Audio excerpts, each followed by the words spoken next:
Mari kita membuka firman Tuhan di dalam kitab Kejadian pasal 1 ayat 1 sampai 3, dan kemudian bagian yang kedua nanti adalah Injil Yohanes pasal 1 ayat 4 dan ayat yang kelima. Kejadian pasal 1 ayat 1 sampai dengan ayat yang ketiga. Mari kita baca bersama-sama. 1, 2, 3. Pada mulanya Allah menciptakan langit dan bumi. Bumi belum berbentuk dan kosong. Gelap gulita menutupi bumi di samudera raya, dan Roh Allah melayang-layang di atas permukaan air. Berfirmanlah Allah, jadilah terang. Lalu terang itu jadi.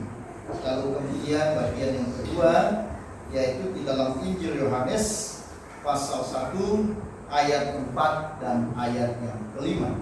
Yohanes pasal 1 ayat 4 dan ayat yang kelima, kita baca bersama-sama. 1, 2, 3. Dalam Dia ada hidup, dan hidup itu adalah terang manusia. Terang itu bercahaya di dalam kegelapan, dan kegelapan itu tidak menguasainya. Amin. Berbahagialah kita saudara-saudara sekalian yang membaca firman Tuhan pagi hari ini, dan kita adalah orang yang berbahagia, yang percaya dan melakukan firman Tuhan. Saudara-saudara, di dalam bulan-bulan ini kita belajar di dalam beberapa tema. Di minggu yang pertama kita belajar tentang tema Yesus adalah permulaan dari segalanya. Lalu kemudian minggu yang kedua kita bicara Yesus adalah penggenapan dari janji keselamatan. Dan minggu yang ketiga kita belajar Yesus adalah jalan keselamatan. Dan hari ini kita belajar Yesus adalah terang kehidupan. Nah, saudara-saudara, kalau kita melihat di kitab Kejadian pasal 1 ayat 1 dan ayat yang kedua, maka dikatakan saudara-saudara di sana, pada mulanya Allah menciptakan langit dan bumi. Bumi belum berbentuk dan kosong. Gelap gulita menutupi samudera raya, dan Roh Allah melayang-layang di atas permukaan air. Saudara-saudara, ini adalah keadaan semula alam semesta. Jadi belum berbentuk, kosong dan gelap gulita. Tidak ada kehidupan di dalam. Lalu kemudian ayat yang ketiga, ya, kemudian dikatakan jadilah terang. Ya. Nah, kalimat pertama dari mulut Allah yang tercatat bagi manusia di tengah-tengah dunia yang belum berbentuk, kosong dan gelap gulita adalah jadilah terang. Ini menunjukkan bahwa hal yang paling pertama dan utama dalam kehidupan dunia dan manusia adalah terang. Kebutuhan yang paling utama dalam hidup manusia adalah terang. Nah, saudara-saudara, misalnya saudara memasuki sebuah ruangan yang gelap gulita. Nah, kira-kira apa yang hal pertama yang Bapak Ibu Saudara lakukan? Apakah yang Bapak Ibu lakukan adalah mengerjakan sesuatu yang lain, atau yang pertama saudara lakukan adalah mencari dan menyalakan lampu? Bukan?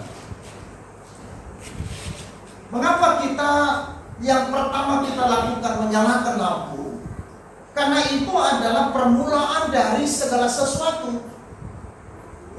Itulah permulaan dari apa yang kita kerjakan selanjutnya.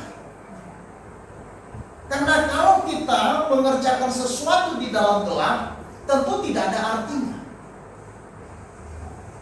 Maka langkah yang pertama kita lakukan adalah menyalakan lampu. Itulah langkah yang pertama menuju pada kehidupan yang sebenarnya. Karena di dalam terang, saudara-saudara, kita bisa melakukan sesuatu yang jelas dan benar. Kalau kita melakukan segala sesuatu di dalam gelap, maka kita tidak bisa mengerjakan dengan jelas dan benar. Saudara-saudara, Philip Bliss berkata, segenap dunia telah hilang dalam kegelapan dosa, namun terang di dalam dunia adalah Yesus Kristus. Saudara, setelah manusia jatuh ke dalam dosa, manusia dikuasai oleh kegelapan, sehingga manusia tidak tahu jalan. Manusia terus dibutakan oleh kegelapan dosa, sehingga ia tidak tahu arah, tidak tahu tujuan dari hidupnya di dunia ini. Nah, saudara-saudara, ini adalah sebuah hal yang sangat menyedihkan sekali. Kalau misalnya ada manusia yang hidup, tetapi dia tidak tahu arah dan tujuan dia hidup. Meskipun secara jasmani dia hidup, tetapi kalau hidupnya di dunia ini, dia tidak tahu arah hidupnya, dia tidak tahu tujuan dari hidupnya di dunia. Ini yang paling menyedihkan. Nah, kenapa banyak manusia tidak tahu arah dan tujuan dari hidupnya? Karena mereka dibutakan oleh kegelapan. Saudara-saudara, banyak orang berpikir bahwa tujuan dari saya hidup adalah makan, tujuan dari saya hidup adalah menikah, tujuan dari saya hidup adalah kaya. Saudara-saudara, bukan itu tujuan hidup manusia. Itu bukan arah dari hidup manusia. Karena segala sesuatu yang saya tadi katakan itu, ini bukan sebuah tujuan yang pasti dalam hidup manusia. Karena apa yang tadi saya katakan itu, ini adalah sesuatu yang sifatnya sementara. Dan itu adalah sesuatu yang fana, yang akan kita tinggalkan sewaktu-waktu. Saudara-saudara yang dikasihi oleh Tuhan, apa artinya sebuah kekayaan kalau kita kehilangan nyawanya? Betul atau tidak? Setiap hari ada 1.000 orang lebih meninggal dunia di Indonesia. Dan banyak saudara-saudara, orang-orang yang kaya yang meninggal, punya berlimpah di dalam sekejap. Karena itu bukan tujuan dari hidup.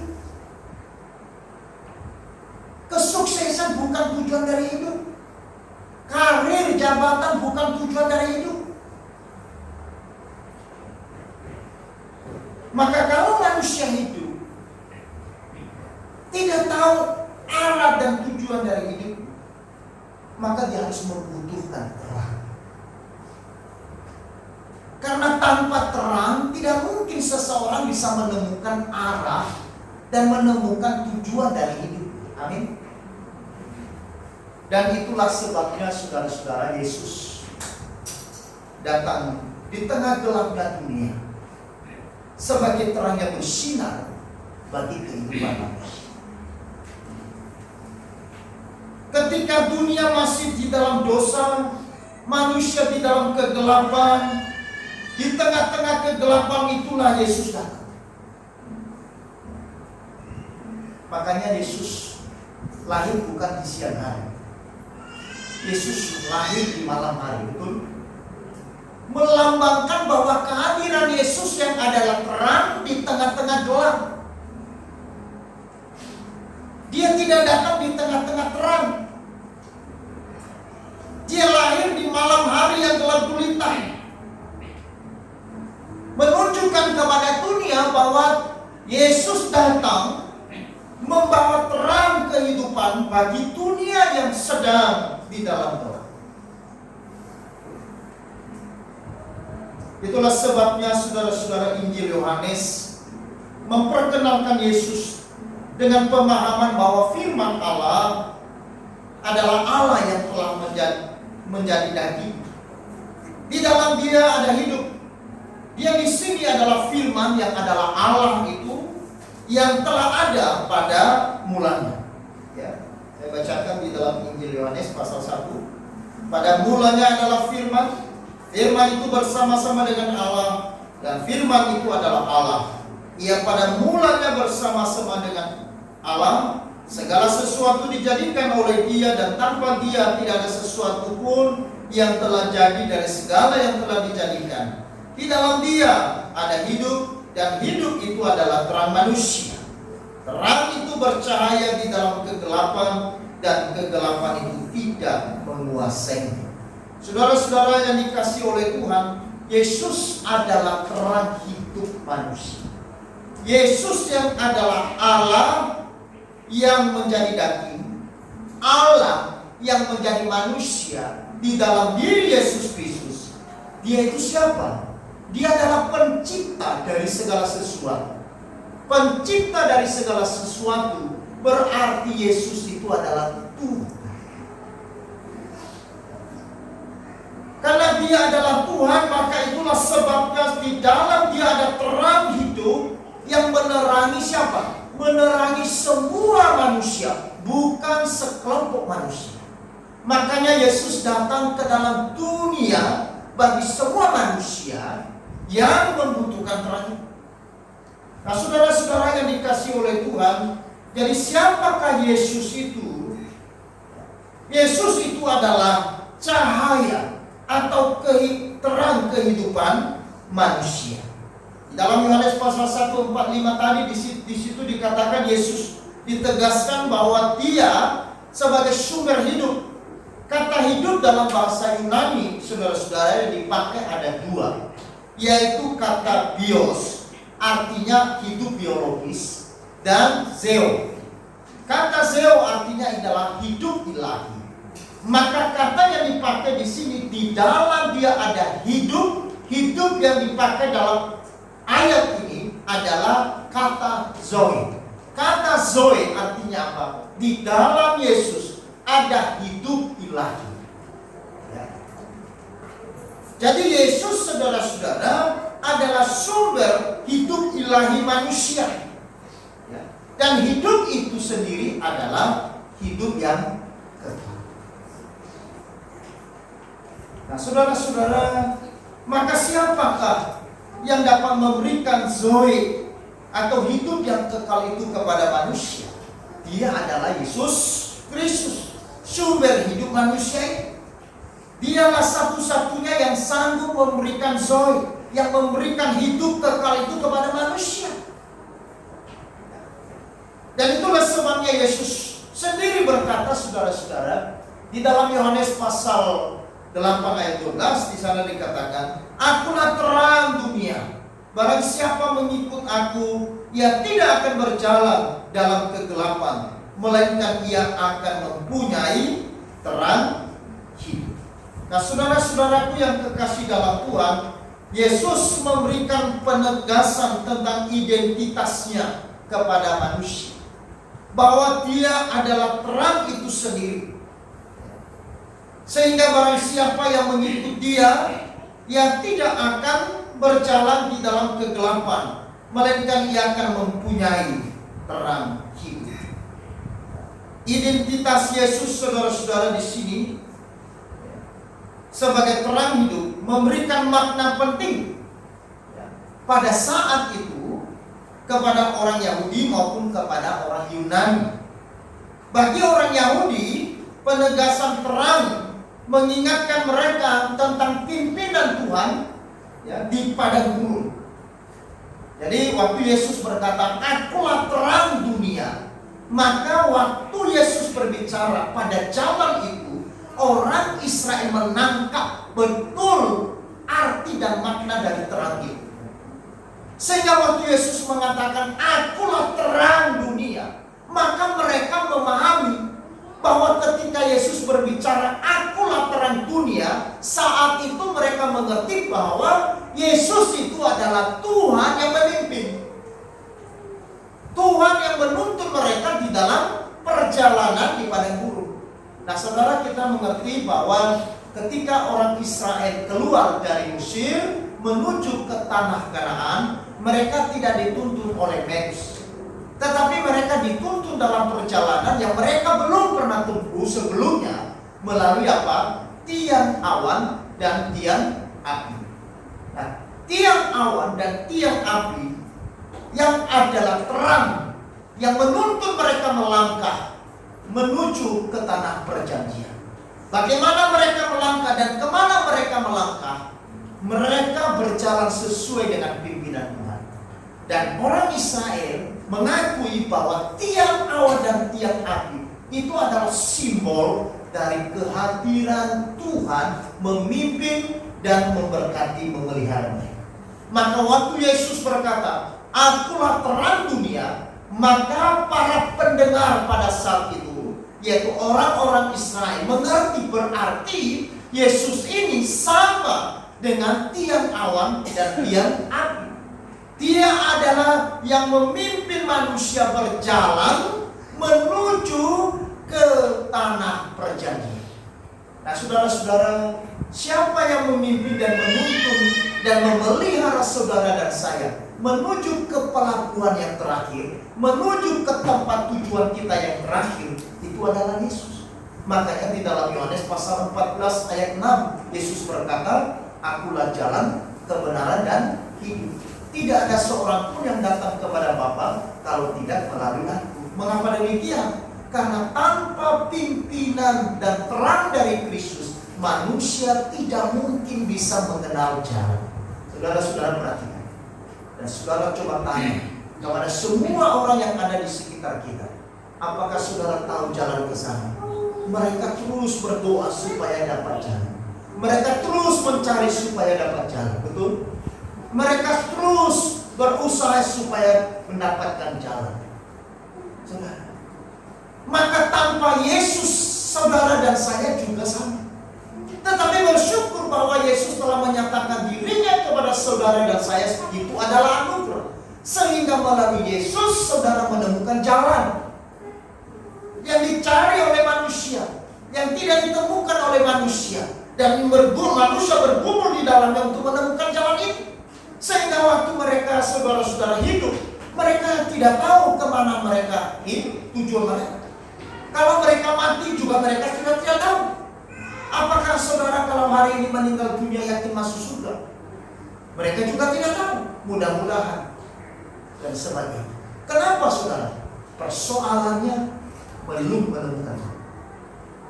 Karena satu-satunya saudara-saudara yang berbicara dalam seluruh kitab suci, yang mengatakan akulah jalan yang lurus, akulah jalan kebenaran dan hidup bagi manusia, itu adalah Yesus. Abraham, Musa, Yosua, Daud, dan nabi-nabi yang lain tidak pernah berucap seperti itu.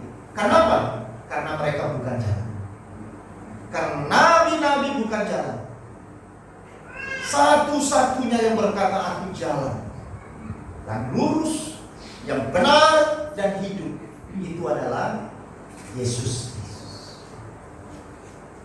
Maka waktu saudara dan saya percaya kepada Yesus Kristus, saudara dan saya menemukan jalan. Amin.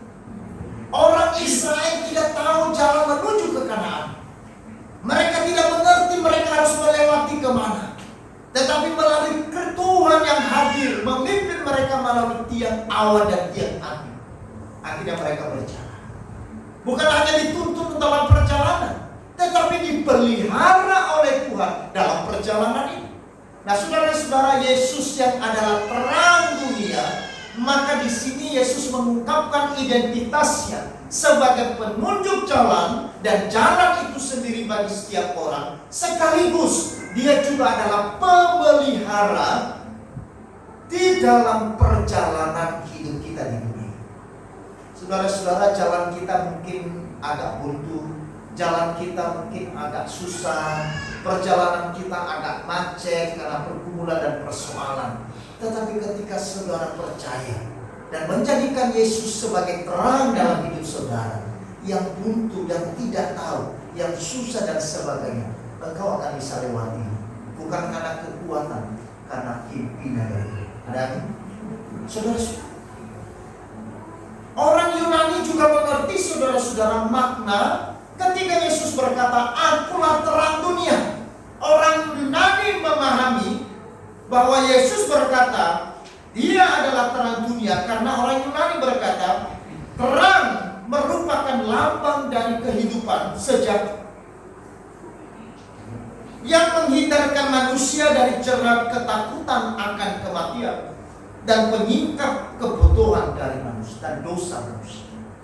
Jadi saudara-saudara, baik orang Yahudi maupun orang Yunani ini mewakili seluruh manusia di dunia ini, mewakili kita, bahwa Yesus yang adalah terang itu tidak hanya datang bagi orang Yahudi, tetapi juga datang bagi orang Yunani, bagi bangsa-bangsa yang lain, bagi suku-suku bangsa yang lain.